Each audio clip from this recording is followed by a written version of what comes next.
They said they wanted me there. Swore up and down it wouldn't be the same without me.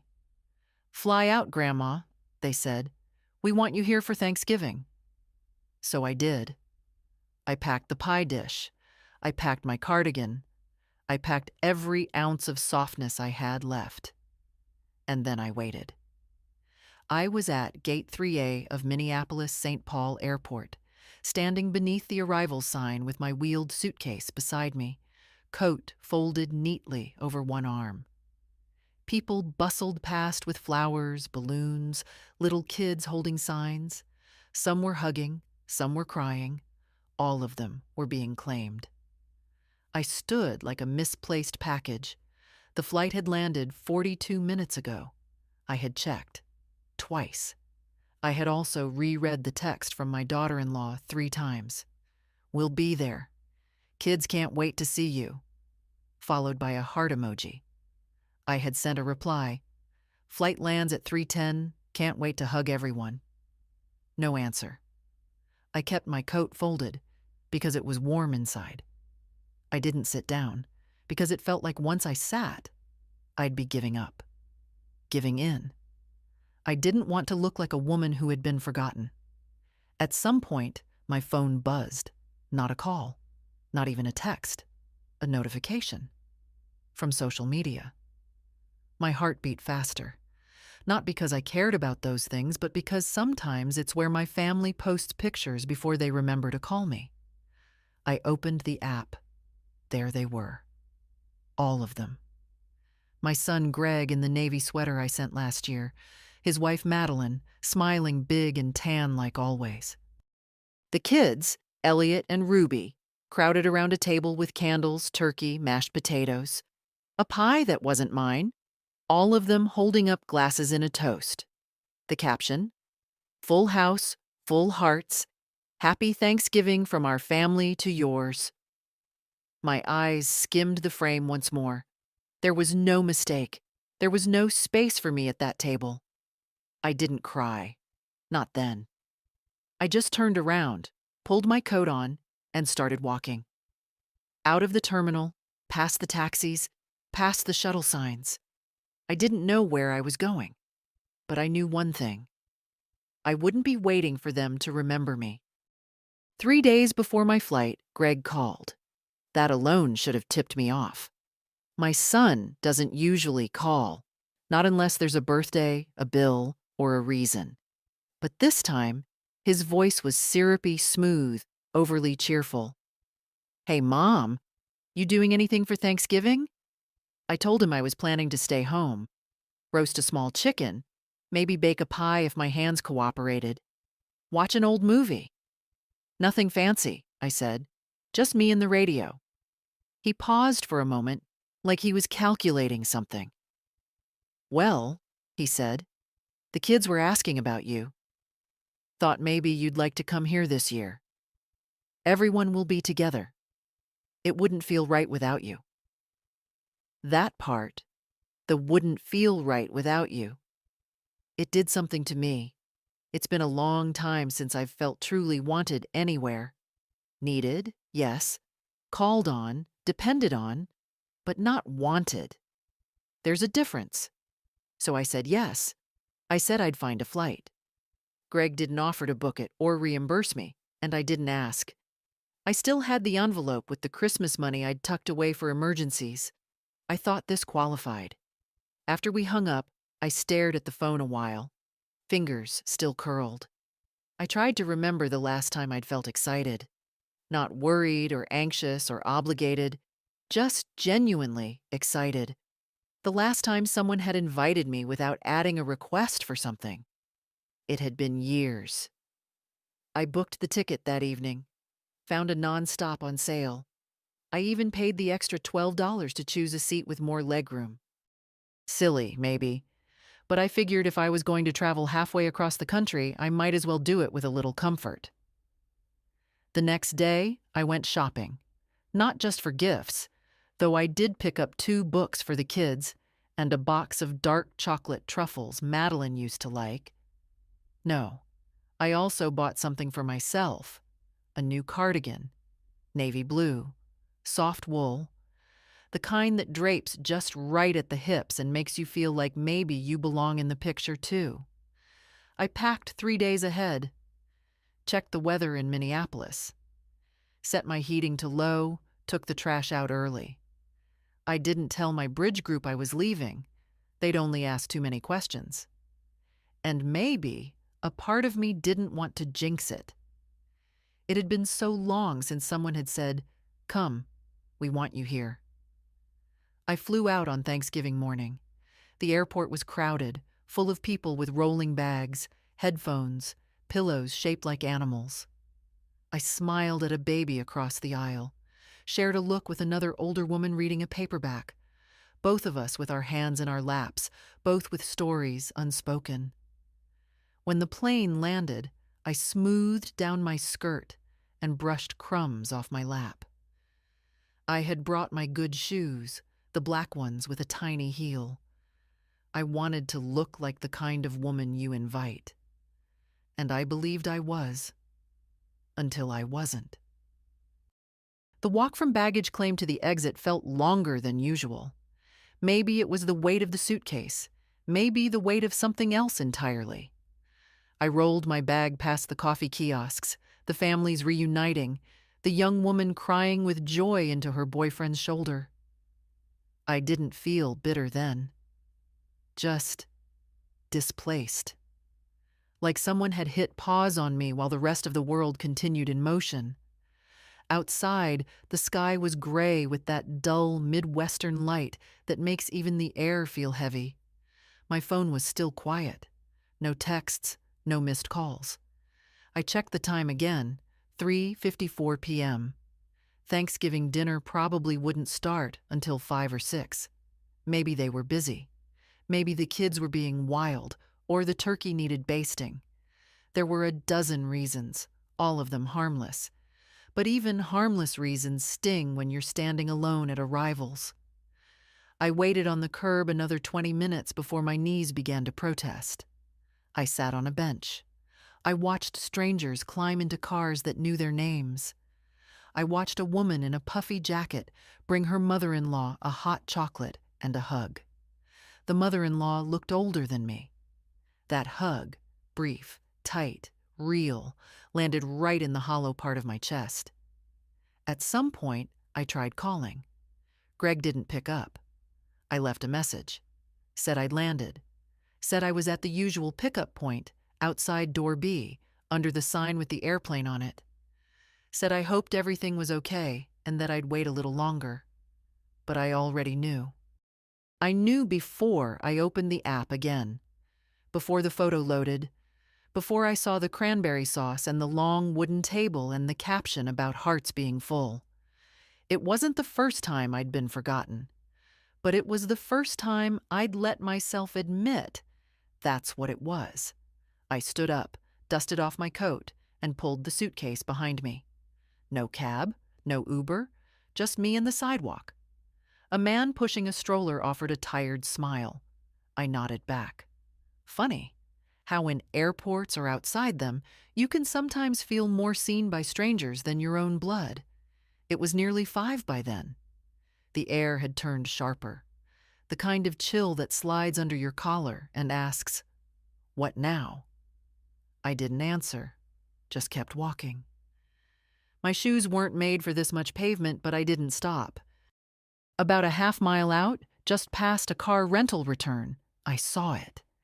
A squat little building with a neon sign that said, "Tina's Diner." The eye flickered in and out. The windows were fogged up from the warmth inside. Someone had taped paper turkeys to the glass. I went in. The bell above the door jingled. Inside, the diner smelled like hot grease and cinnamon. Vinyl booths, yellowed menus, a counter with cracked stools. There were maybe 6 people inside. A man in a UPS jacket. An older couple eating in silence. A waitress with a short ponytail who looked up when I entered and said, "Happy Thanksgiving, hun." "Same to you," I said, surprised by the steadiness of my own voice. I picked a booth near the window, slid in. The seat was warm, the table was clean. I pulled off my coat. Kitchen's slow today, the waitress said as she handed me a menu. But we've got turkey and pie. Pie sounds good, I said. What kind? She grinned. Pumpkin, pecan, or key lime? Pumpkin, and some tea, please. You got it. I looked out the window while I waited. My suitcase sat beside me, an obedient little dog. My phone, face down on the table, vibrated once. I didn't flip it over. The pie came. It was warm, with a dollop of whipped cream that leaned a little. The tea was strong and slightly bitter, just the way I like it. I took a bite, then another. It was the best piece of pie I'd had in years. Maybe not because of the spices or the crust. Maybe because, for once, I hadn't made it for anyone else. I ate slowly. I didn't rush. I didn't scroll. I didn't wait for anyone to show up and tell me it was all a misunderstanding. They weren't coming. Not today. Maybe not ever. And still, there I was. Whole. Breathing. Sitting at a booth under paper turkeys, letting the heat return to my fingers. When the waitress brought the check, she asked, "Want another slice to go?" I thought about it for a moment. Then I nodded. Yes. For later. She winked. Best decision you'll make all day. I smiled, not because it was funny, but because she was right. The air bit sharper as I stepped back outside. The little white bag with my second slice of pie dangled from one hand, and my suitcase rolled behind me with a soft, plastic rattle. I didn't have a plan.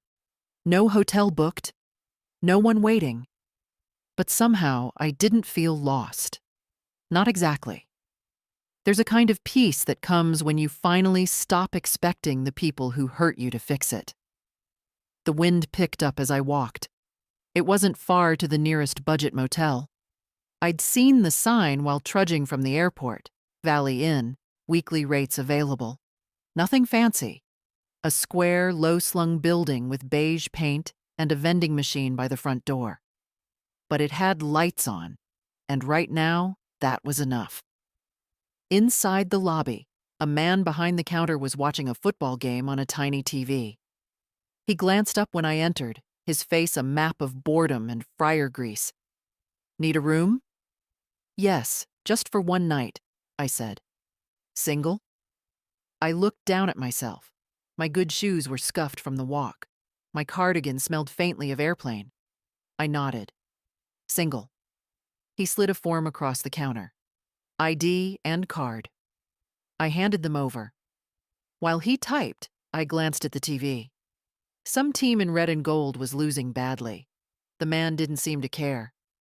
Room 114, he said, sliding me a key on a flimsy ring. End of the row. I took it, thanked him, and wheeled my suitcase down the sidewalk. The room was just what I expected. 2 lamps with mismatched shades, a bedspread patterned in muted browns, a television older than both my children. But it was warm. It had a working heater and a surprisingly clean bathroom. I peeled off my shoes and sat on the edge of the bed. My feet ached. My back ached more. But my heart, the part that should have been shattered, felt oddly intact. I stared at the phone for a long time before turning it back over. 3 missed calls from Greg, 2 from Madeline, a single text. Mom, where are you? No apology, no explanation, just confusion, as if I had disappeared, as if I were the one who forgot to show up. I didn't reply. Instead, I unzipped my suitcase, took out my notebook, the one I use for grocery lists and thoughts I never say out loud, and wrote something on a fresh page. I am not spare. I am not extra. I am not a side dish at someone else's table. I stared at the sentence a long time. Then I underlined it. I could have cried. A year ago, 5 years ago, I would have. But tonight the tears wouldn't come. What came instead was an odd clarity, like stepping into cold water. Shocking, but clean. It wasn't just about this dinner or the airport. It was the years that led up to it, the birthdays they skipped, the voicemails left unanswered, the last-minute invitations that always sounded like obligations, never joy. I remembered Christmas 2 years ago when Madeline called and said, "We'd love to have you over, if it's not too much trouble getting here." That pause in her voice, the way she said, "if." I made them a ham. I took the bus.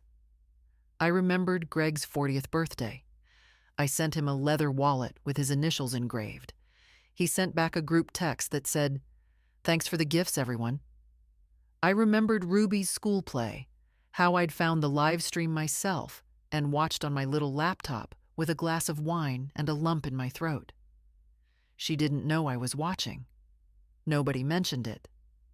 And still, I kept showing up. Until today. Maybe it takes standing on the curb alone in a different city to see the shape of what's been there all along. I wasn't part of their life. I was an accessory. A convenience. A placeholder for when they needed to remember their better selves. I looked around the motel room. Ugly, honest, functional. It was the most honest place I'd been in years. I got up, made myself a cup of motel tea using the plastic coffee machine, and sat cross-legged on the bed with my second slice of pie. No china plate, no linen napkin, just a white paper bag and a plastic fork. And yet, it tasted like something I'd earned. The motel room's ceiling had a hairline crack that ran above the bed like a road map. I stared at it while the heater wheezed and kicked. Outside, I could hear the wind scraping at the siding and the occasional engine rumble from the freeway nearby. A man 2 rooms over was coughing, deep, wet, miserable. Somewhere, a toilet flushed. It wasn't a peaceful night, but it was an honest one. Around 2 a.m., I finally drifted off, the scratchy blanket pulled up to my chin, my notebook still open on the nightstand. I slept in the clothes I'd arrived in, too tired to change, too wary to unpack again. In the morning, I woke before the sun. It's a habit I never lost. Even after retirement, my body insists on being useful by 6 cows. I made another cup of weak coffee from the in-room machine and watched the sky lighten through the blinds. The pie was gone. The tea, too. But the quiet stayed. At 7:12, my phone buzzed. "Mom, I'm so sorry. There was confusion with the pickup. We thought your flight was tomorrow. Can you come to the house today? The kids really want to see you." Greg. No explanation for the photo. No mention of the dinner. No apology for posting a Thanksgiving without me in it. Just confusion. And, "Can you?" I stared at the message, then set the phone down. I didn't answer. Instead, I got dressed, brushed my hair, dabbed on a little lipstick. It wasn't about seeing them. I wasn't going. It was about dignity. About reminding myself that I still got to decide how I presented myself to the world, even if no one was looking. The lobby had a bowl of bruised apples and a carafe of coffee that tasted like burnt cardboard. I took an apple and slipped it into my bag. Checked out. The man behind the counter barely looked up from his football recap. Outside, it was cold and clean. The wind had calmed. The sky was the kind of brittle blue that only happens in November. Sharp. High. Endless. I didn't go back to the airport right away. Instead, I walked. There was something I needed to do first. A mile down the road, tucked between a gas station and a closed tire shop, was a little postal annex. I stepped inside and asked for an envelope and a pen. "Do you sell stamps?" I asked. "Of course," said the clerk. She was young, kind-eyed, with chipped polish on her nails. "I need one for a letter to Massachusetts," I said. She handed it over, and I wrote the address from memory. Emma Wexler, 12. Pond Hollow Lane, Worcester, MA00609, my granddaughter. Emma was Greg's daughter from his first marriage, the only one who still called me just to talk. She was 23 now, finishing nursing school. She sent me pictures of her cat, told me when she passed exams, asked for my recipe for cornbread stuffing. The envelope stayed empty for a moment. Then I pulled out a page from my notebook and began writing. Emma, dear, you once told me I was your safe place. I want you to know that hearing that meant more to me than most things in this world. This Thanksgiving didn't go as planned. I flew across the country for a table I was never meant to sit at. But I found something in the quiet that I didn't expect. Room to remember who I am without waiting for someone else to say it first. I kept writing. Not bitter, not dramatic, just real. When I sealed the envelope, I felt lighter. At 10:35, I booked a ticket home. Same airline, same gate, different woman boarding. The flight wasn't until evening, so I found a cafe near the terminal with big windows and good scones. I sat there for hours with tea and a pen, going over things that had been unspoken too long. I didn't write to Greg. I didn't call Madeline. I didn't tell them where I was. They'd see the missed return call, maybe wonder, maybe not. I wasn't angry. I was done. Around 4 p.m., the light changed. The kind of golden haze that makes even parking lots look beautiful. I watched a little boy run toward a minivan, his backpack bouncing.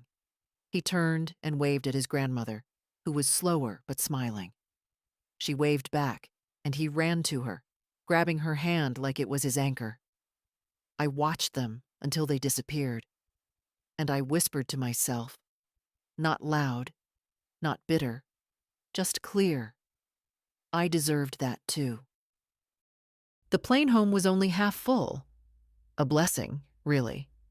I had a whole row to myself. The seat beside the window was cold when I sat down, and I left it that way. Didn't bother folding my coat or smoothing the seatbelt across my lap just yet. For the first time in a long time, I didn't feel the need to make myself tidy for anyone else's comfort. The flight attendant offered a soft smile. "Heading home or leaving it?" she asked as she placed a plastic cup of water on my tray. "Both," I said. "In a way." She didn't ask for more, just nodded and moved on. That quiet kind of understanding, uncommon and kind. I stared out the window during takeoff, watching the gray city shrink beneath us, watching the runways crisscross like faded scars.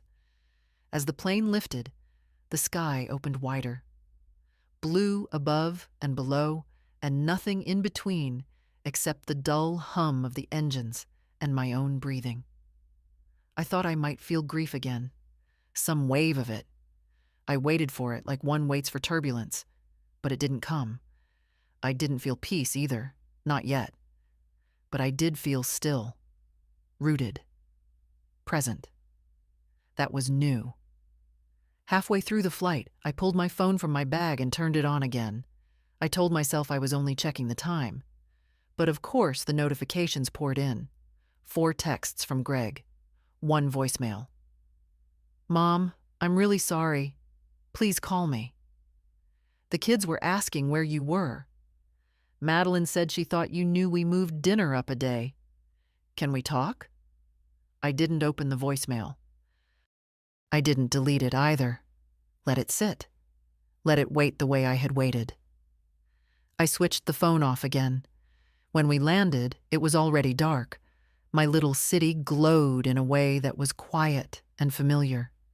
The shuttle driver who took me back to the parking lot was an older man with a twinkle in his eye. He asked if I'd been visiting family, and I smiled and said, "Not exactly." At home, my porch light was still on. I had left it on out of habit, as if expecting to return tired and full and folded into the warmth of family. Instead, I walked in with pie crumbs in my bag and a mind sharper than it had been in years. My house smelled like lavender and old wood. The radiator kicked on with a comforting clank. I set down my suitcase and hung up my coat. I moved slowly, not from age but from intention. I made a cup of chamomile tea and sat at the kitchen table. The same table where I'd hosted years of Thanksgivings, where Greg once spilled gravy and Emma once cut snowflakes from napkins, where Madeline had sat, tight-lipped, looking at her phone more than my face. I looked around the room like it belonged to someone I was still meeting. Then I opened the drawer next to the fridge. That drawer, the one with the files, the one labeled Greg and Emma and legal. I pulled out Greg's folder. It was thick. Receipts, copies of checks, printouts of tuition assistance, an invoice from a mechanic I'd helped him pay when his transmission failed, the mortgage co-signing from 2010, the private preschool deposit I fronted for Ruby, with a note in Madeline's handwriting. "We'll pay you back after the bonus hits." They never did. I turned each page carefully, like tending to wounds, not in anger, not even in sadness, in clarity. Then I reached for the thinner folder labeled Emma.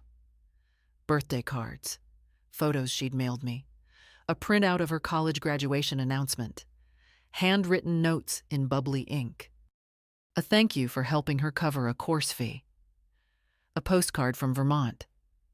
"Wish you were here. Fall is wild and wonderful." I closed both folders and sat back. Then I reached for my notebook. And this time, I didn't write feelings. I wrote a plan.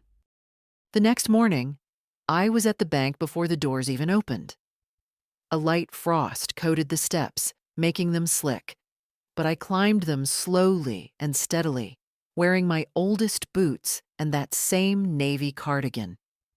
The cardigan didn't match my scarf, but I no longer cared about appearances. I cared about action.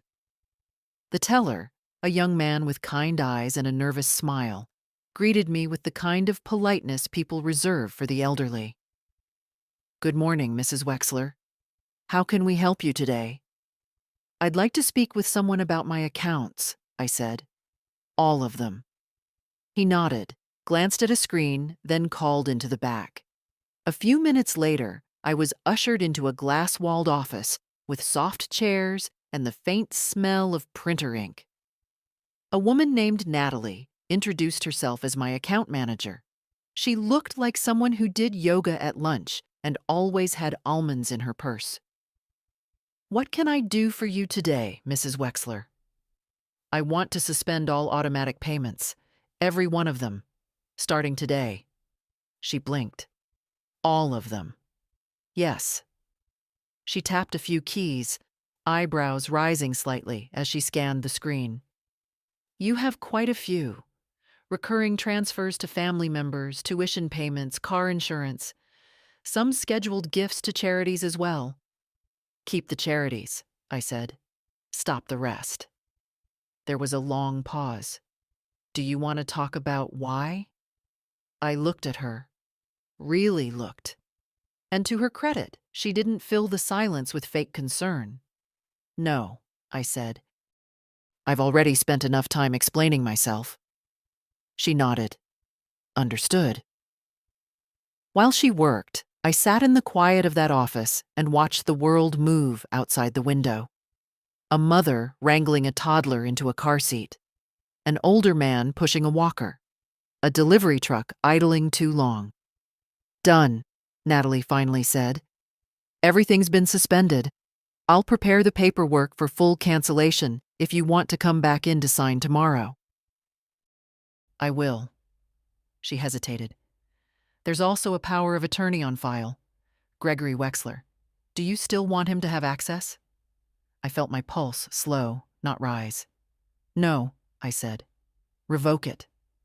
"Understood." She printed the form, and I signed it with steady hands. By the time I left the bank, the frost had melted. I didn't rush.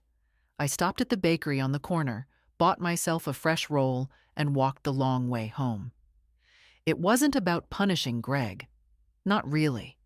It was about drawing a line where I hadn't before, about recognizing that love doesn't grow from sacrifice alone. It needs light. It needs truth. Back home, I pulled the pie dish from the sink, washed it gently, and put it away. Maybe someday I'd make another pie. Maybe not. But I wouldn't make one for people who left me standing on a curb. That afternoon, I called my lawyer. Mr. Altman had handled our affairs for over 30 years. He'd helped us buy the house, settle my husband's will, even draft the first version of mine back in 2005. His voice was warm but cautious. "Mrs. Wexler, what can I do for you?" "I'd like to make changes to my estate," I said. "And I want to establish a trust." "For Emma?" "Yes." He didn't ask why. He didn't have to. People like Mr. Altman have seen every version of family disappointment that exists. We set a time for the next day. When I hung up, I felt no triumph, no victory, just clarity. That night, I sat on the porch with a blanket around my shoulders and tea cooling on the railing. A few neighbors passed by. One waved. One didn't. The street was quiet, and I felt not okay, not healed, but steady. Like I'd finally stopped knocking on a door that was never going to open. The next morning, the sky was soft and low, that pale winter gray that wraps around the houses like gauze. I dressed slowly, not because I was tired, but because I didn't want to rush what came next. At 9 sharp, I was in Mr. Altman's office, a little 2-story building with green shutters and a reception area that smelled faintly of old paper and floor polish. The same gold-framed photos hung where they always had. His children, his boat, his bulldog in a Santa hat. He stood when I entered, still as polite as he was 20 years ago. "Mrs. Wexler," he said, extending a hand. "It's good to see you."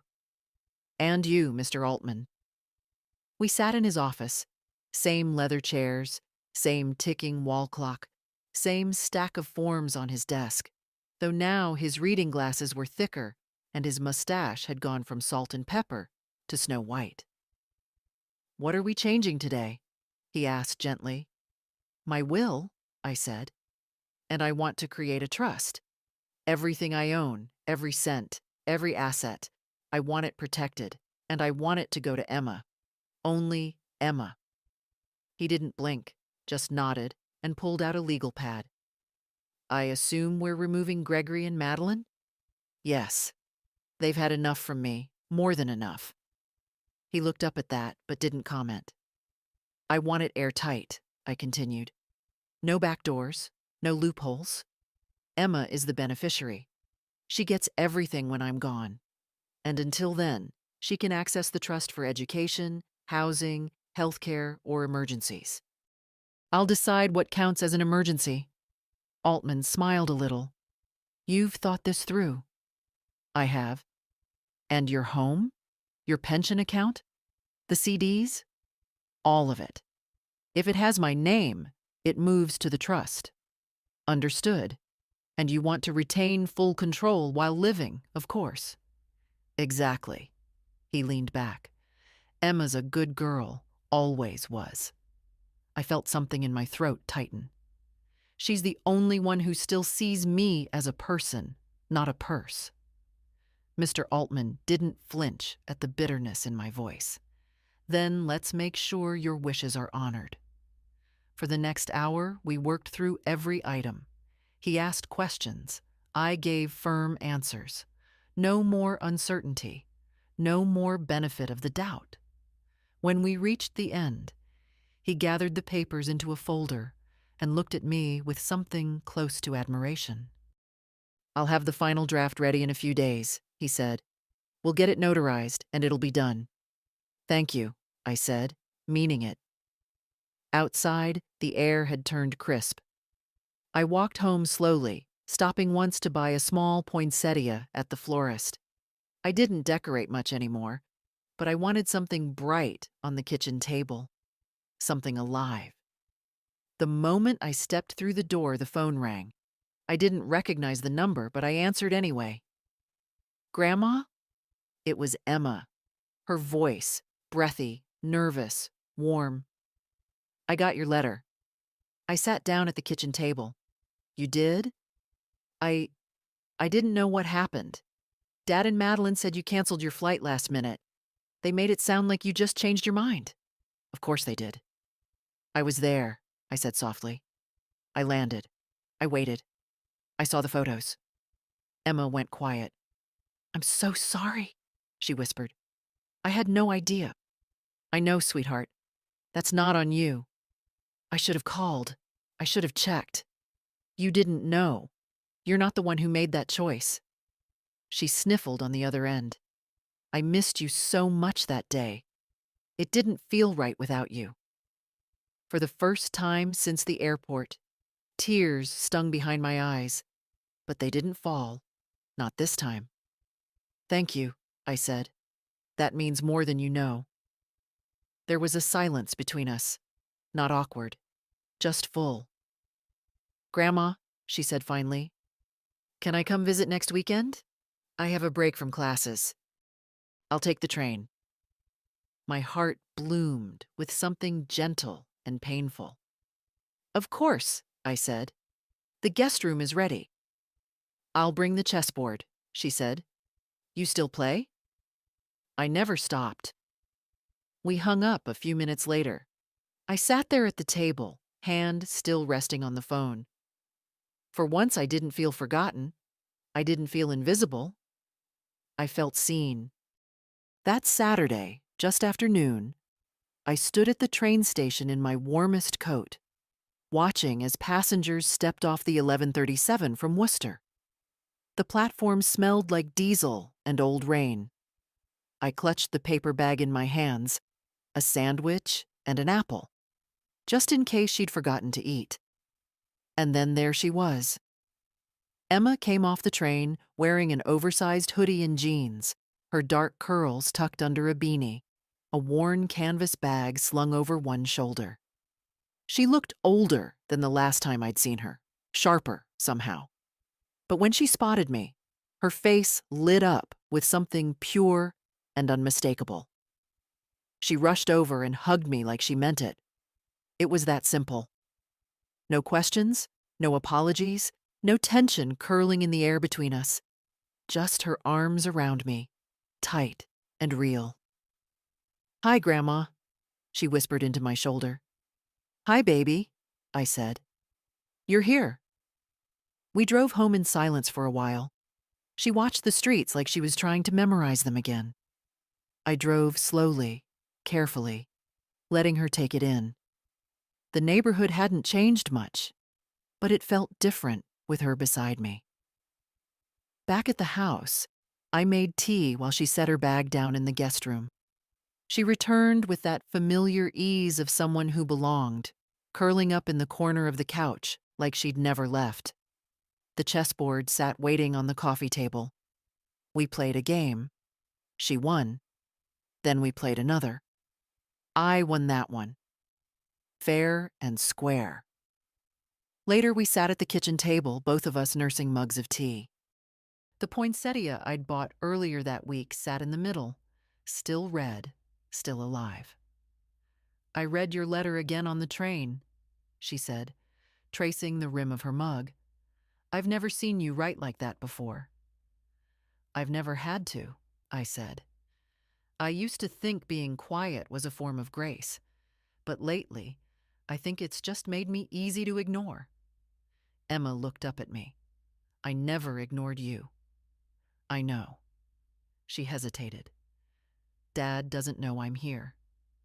I figured. He called a couple nights ago, asked if I'd seen you since Thanksgiving. I didn't lie. I just said we hadn't talked yet. That was kind. She shook her head. It wasn't kindness. It was exhaustion. I'm tired of pretending things are normal. That surprised me. Emma had always been careful, diplomatic, the peacekeeper in her fragmented family. Hearing her say that, calm, steady, told me she was growing into something strong. "You don't have to pretend here," I said. "Not ever." She nodded. "Neither do you." We sat in silence, just sipping our tea. And for the first time in weeks, I realized I wasn't angry anymore. I didn't need Greg or Madeline to grovel or explain or spin another story about what went wrong. I didn't need a text or a voicemail or a too late invitation. I had this: my house, my tea, my granddaughter. I had myself. That evening, Emma offered to make dinner. She cooked pasta with garlic and spinach, and I grated cheese while we talked about everything and nothing. We watched a silly movie afterward and laughed too hard at parts that weren't really that funny. Before bed, she sat beside me on the couch and said, "Grandma, I don't want to lose you." "You won't? Promise?" "I can't promise forever," I said, "but I'm not going anywhere yet." She smiled, then hugged me again, gentler this time, but no less real. After she went to sleep, I sat in the quiet of the living room, the clock ticking like a slow metronome behind me. I looked around at the pictures on the mantel. Some faces had faded. Some frames were empty now, but one picture still stood tall. Me, holding Emma as a baby. My hair darker then, my face softer, but the grip of my hands around her tiny body just as steady. I looked at it a long time. Then I got up, turned off the light, and went to bed. Emma left Sunday afternoon. We lingered on the porch for a while before her train. I handed her a container of leftover pasta, a folded scarf I'd knitted last winter, and a quiet kind of love I didn't need to explain. She kissed my cheek and promised to call Tuesday. Then she was gone, a quick wave from the back window of the train, her breath fogging the glass. I stood there until the train had shrunk to nothing, then went back inside. The house felt quieter than usual, but not in a lonely way. It was the kind of silence that follows after something important has been said. A silence with shape and weight. I moved through the rooms slowly, picking up mugs, folding the blanket from the couch, placing the chessboard back on the shelf. When I reached the kitchen, I opened the drawer again. The files sat where I left them. Greg's folder still thick with paper. Emma's still light. But it wasn't just about them anymore. It was about me. I pulled out a yellow notepad and began listing everything I'd paid for over the last 15 years. Not just money given directly, but things I'd quietly covered. Home repairs, medical deductibles, legal fees. When Greg left his first wife, the down payment for their second car. Groceries when Madeline was too tired to shop. School fundraisers I'd been guilted into supporting with a check instead of a visit. Line by line, I wrote them down. By the time I finished, the list stretched over 4 pages. It was strange. I hadn't thought of myself as generous, just useful, reliable. Someone who helped because that's what mothers do. That's what I did. But looking at the numbers, I saw it clearly. I'd subsidized their life. And in return, they gave me politeness. Hollow birthdays, tired smiles. A chair near the coat rack when there was no room at the main table. I wasn't angry, not really. I was just done. At 3:17 p.m., my phone rang. Greg's name on the screen. I didn't pick up. A minute later, a voicemail. Then a text. "Hi, Mom. Just checking in. Hope everything's okay. Let me know when you're free to talk." No urgency. No specifics. Just a vague nudge, as if nothing had happened, as if he hadn't left me standing at the curb in another city while he carved turkey and took family photos I wasn't meant to see. I deleted the voicemail without listening. The text I left unread. That night, I lit a candle. It wasn't for any special occasion, just for stillness. for the quiet of the house and the way the light caught the edge of the kitchen counter. I poured myself a glass of wine, one of the good bottles I'd been saving for a real holiday. I set a single place at the table, heated a bowl of leftover soup, and I sat, not scrolling, not waiting, not hoping for the phone to ring. I sat in my own life. Later, before bed, I opened my email, found the folder labeled Travel. At the bottom was the receipt for my Thanksgiving flight. Round trip. Return complete. I forwarded it to myself, then added a note in the subject line. Proof of departure and return. No rescue, no reunion, just me. I didn't send it to anyone else. I didn't need to. The next morning, I called Mr. Altman again. I've been thinking, I told him. I want to add a clause to the trust. Of course, he said. What are you thinking? I want Emma to be the sole executor, but I also want a letter attached, not a legal one, a personal one. You can include a statement of intent, he said. It won't change the legality, but it can explain your reasons. Good. Then I'll write it. That same morning, I sat down and began. To whoever is reading this after I'm gone, if you're wondering why things were divided this way, let me say clearly, this is not punishment, it's honesty. I've spent my life giving, quietly, consistently. But love without respect isn't love. Presence without care isn't family. I chose the one person who saw me before I vanished. I didn't finish the letter that day. I didn't need to rush. Some things deserve to be written slow.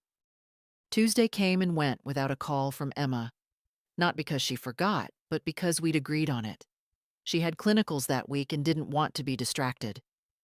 I'll call Friday, she'd said. After my shift. Same time. I trusted her. That morning, though, someone else did call. Madeline. Her name lit up my screen like a warning sign, all bright letters and bad timing. I let it ring out. Then, 30 seconds later, the text arrived. Hi, Irene. Hope you're well. Greg mentioned you've been hard to reach lately. Let's catch up soon? No punctuation where it mattered. No warmth where it counted. Catch up? We weren't old co-workers. We weren't neighbors who borrowed sugar once. I'd been her mother-in-law for almost 15 years. I'd helped her find her first real job after Ruby was born. I'd sent her care baskets when she had her gallbladder out. I'd paid for her mother's funeral flowers when their budget was too tight. Catch up? I set the phone down without replying. Later that afternoon, as if on cue, another message arrived. This one from Greg. Mom, Madeline tried calling. We're starting to get worried. Can you just let us know you're okay?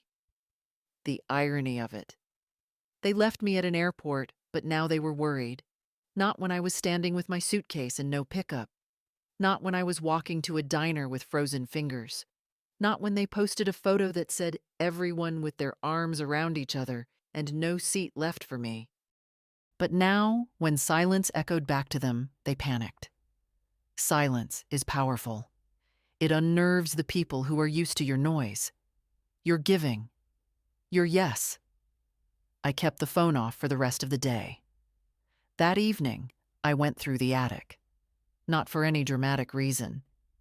Just to find an old recipe book Emma had once asked about, the one with my apple crisps scribbled in the margins. I hadn't been up there in years. The boxes smelled of dust and old pine, and the insulation curled like forgotten paper. In one box, labeled 1990-2005, I found the book. And beneath it, letters. Dozens of them.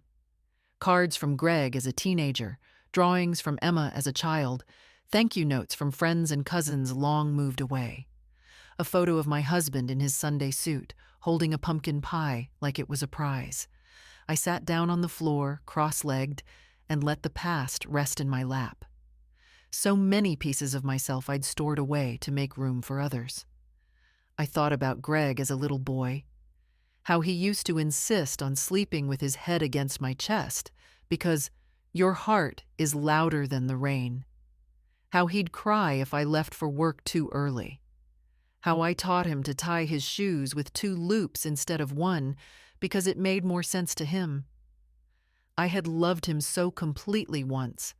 Maybe I still did. But love doesn't excuse neglect, and forgiveness doesn't mean return, not always. I put the letters back carefully, closed the box. And that night, when the house was dark and the world was quiet, I opened the notebook and added 2 more lines to the letter for the trust. I didn't want my final act to be polite. I wanted it to be clear. Emma, you saw me. Not out of obligation, not for what I gave, but because you chose to. That's what family is. Choice, respect, truth. The pen felt heavier than usual in my hand, but I wrote anyway. The next day, I drove into town and went straight to the notary. It was in the back of a shipping store, past shelves of bubble wrap and a rack of novelty greeting cards. The man behind the counter had kind hands and a long, careful way of speaking. His name tag said Dev.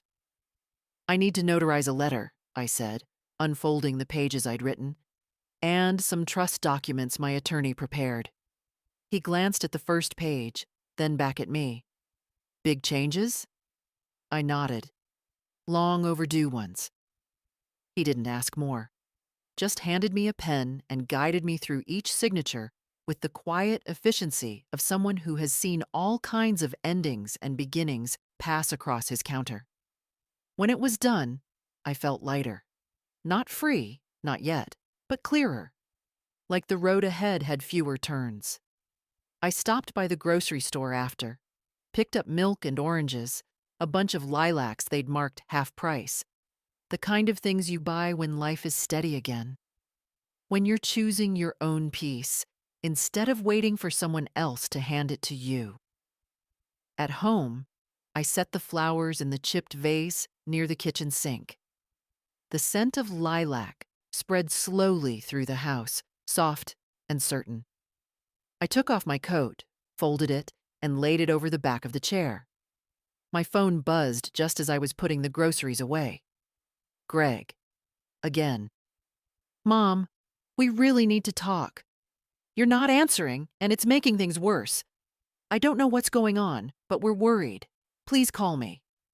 The message was longer than usual. The edges of panic showing. But still, no real apology. No mention of what had happened. No ownership. Only absence. And now, the discomfort of it. He wasn't sorry for forgetting me. He was sorry I had stopped filling in the blanks. I sat down, stared at the screen, then turned it off again. That afternoon, I took out the folders once more, Greg's, Emma's, the trust packet, and locked them all in my fireproof box. Slid it back beneath the bed. Not because I was hiding anything, but because I was finished. Finished explaining. Finished asking. Finished waiting. I made soup that night. Lentils, carrots, garlic. My hands still knew how to measure by instinct. I cooked for one, not for absence. I set the table, not in mourning, but in ritual. In respect. For myself. The soup was good. Later, I sat on the porch again, wrapped in a shawl, the air just brisk enough to feel like something shifting. And as the streetlights clicked on one by one, I remembered a moment I hadn't thought about in years. Greg was 10. He'd come home from school with a split lip and mud on his jeans. Another boy had shoved him in the field during recess. He didn't cry, just stood at the sink, rinsing the blood off his hands, saying, "It's fine. It's nothing." I had crouched beside him and said, "You're allowed to be hurt. It doesn't make you weak." I wish someone had said that to me, because I had been hurt. Quietly, consistently, for years. and I had let it go unchecked because I thought endurance was a virtue. But it's not. Not always. Sometimes it's just delay. Sometimes it's just the cost of silence. I sipped my tea slowly, let the night press in. The flowers in the kitchen swayed slightly in a draft, a blur of violet in the dark. Somewhere down the block, a dog barked. A car pulled into a driveway. Someone laughed, sharp and high, a sound from another life. And I sat in mine. No questions, no waiting, just the weight of my own belonging, finally whole.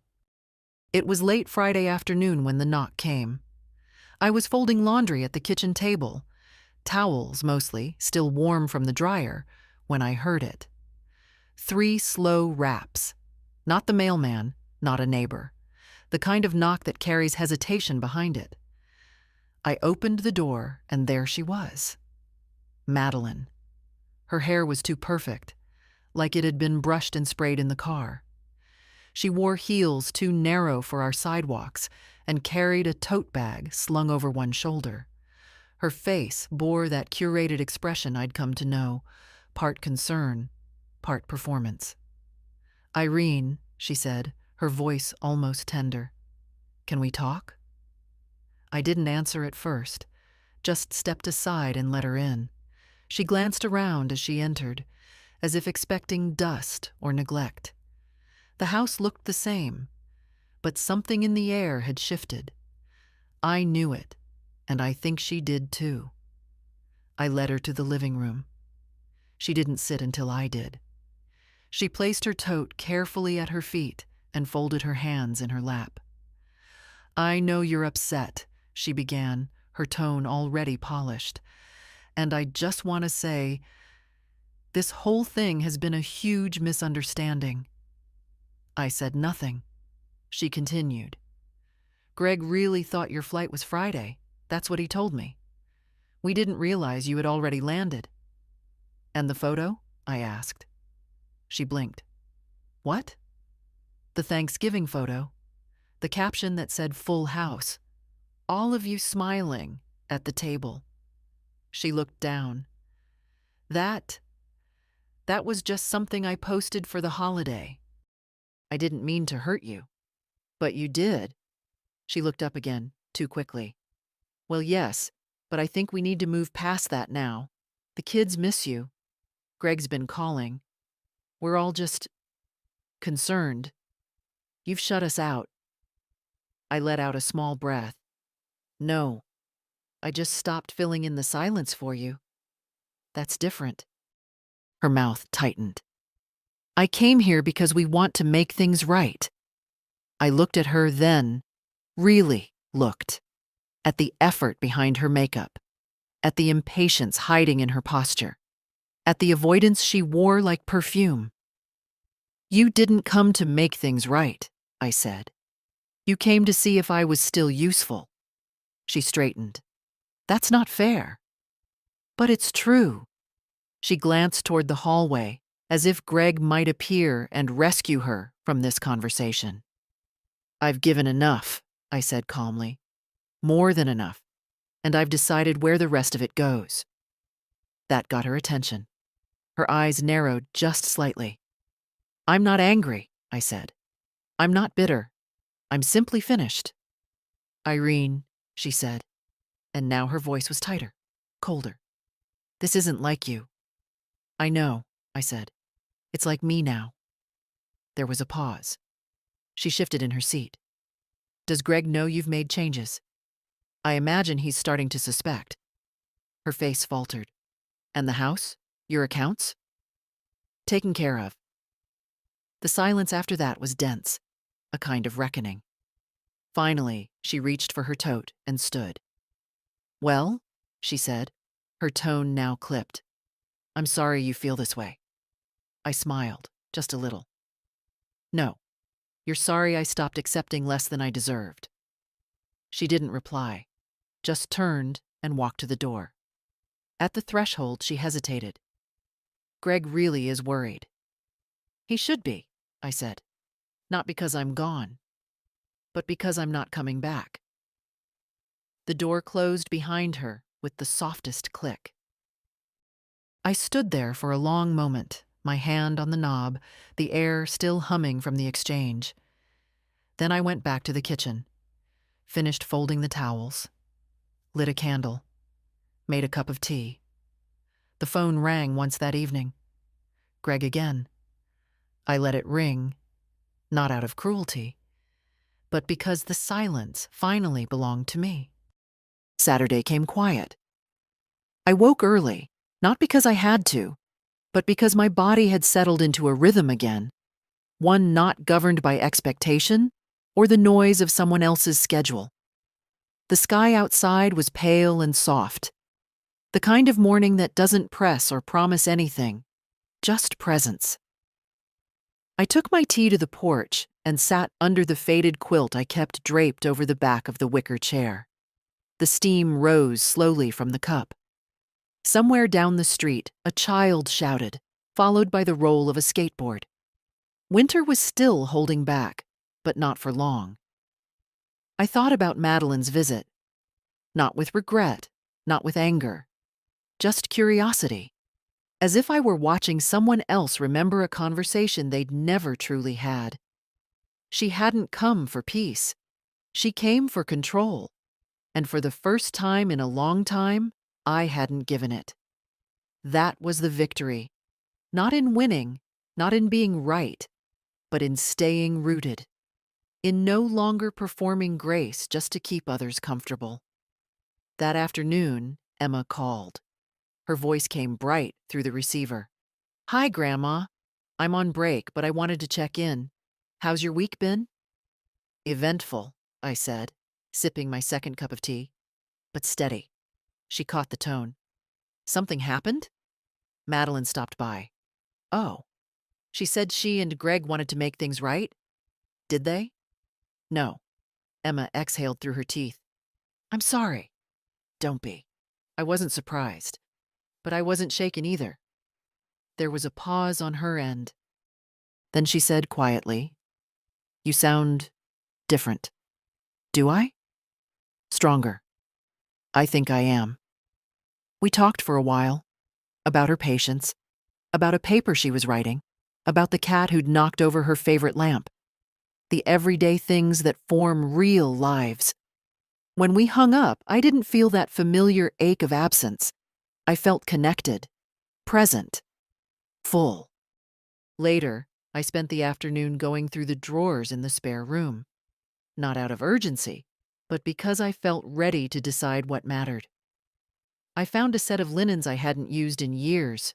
Emma might like those. A pair of earrings I'd once saved for Ruby's 16th birthday, before I learned gifts from me stayed unopened in drawers or disappeared altogether. I held the earrings a long time. Silver. Simple. Classic. I had bought them when Ruby was still a baby, imagining the moment she'd stand in front of a mirror, tucking them into her ears before a school dance. But now, they felt like symbols of something that was never mine to hold. I set them aside, not bitterly, just finally. That evening, I wrote in my notebook again. Not a letter this time, just a list. Things I no longer owed. Explanations. Second chances to people who waste first ones. Apologies for taking up space. A seat at a table that won't make room. Silence. And then, beside it, I wrote another list. Things I still have. My name, my peace, my mind, my home, my granddaughter's voice in my ear saying, "Stronger." I tore the page out and folded it in half, taped it to the back of the cabinet door beneath the sink, where only I would see it, where I kept the dish gloves and the extra sponges.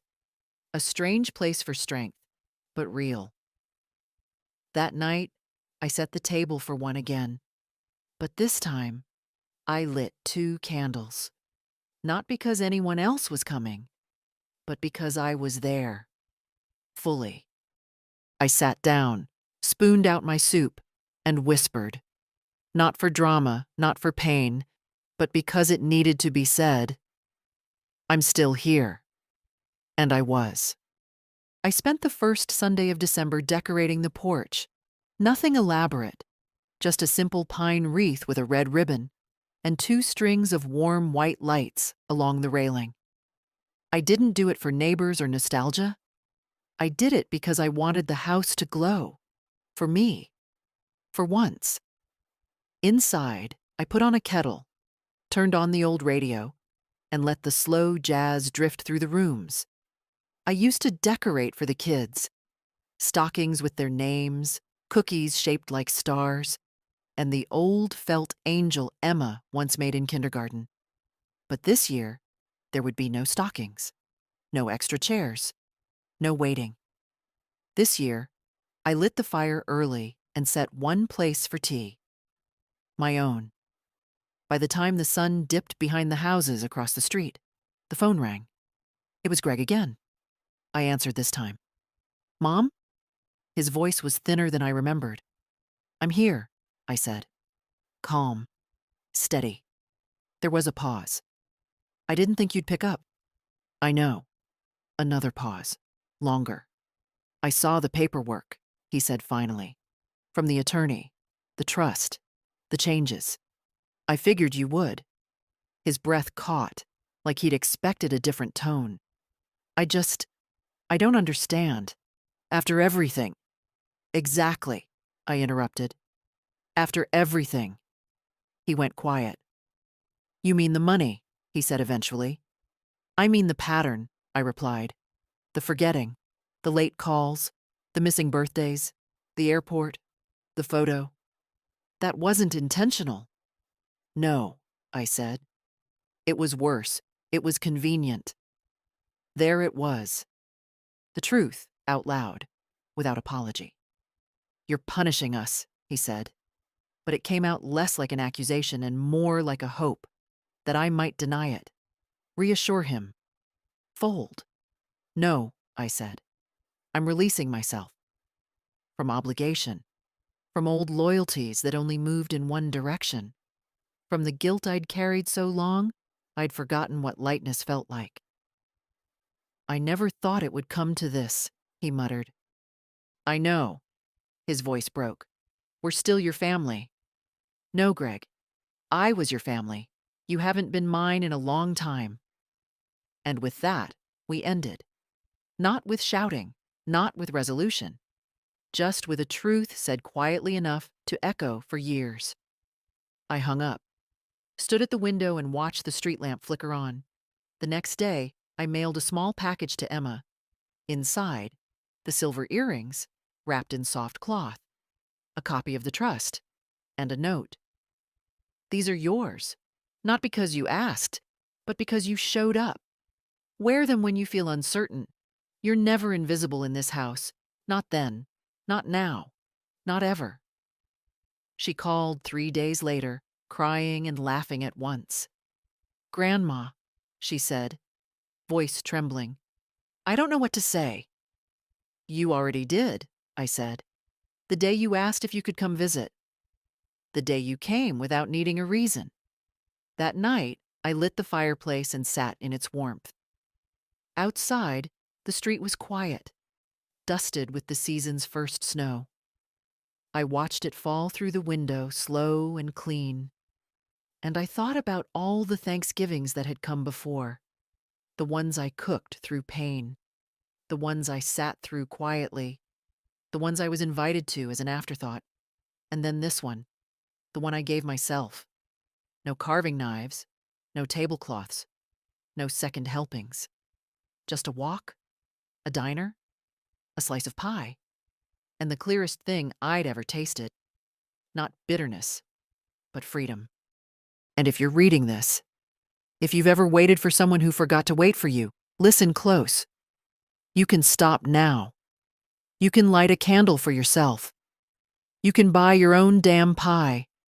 And you can begin again. Right here. Right now. If this story moved you, share it. Someone out there needs to know they're not alone. Your silence has value. Your seat is your own, and you don't need permission to keep it.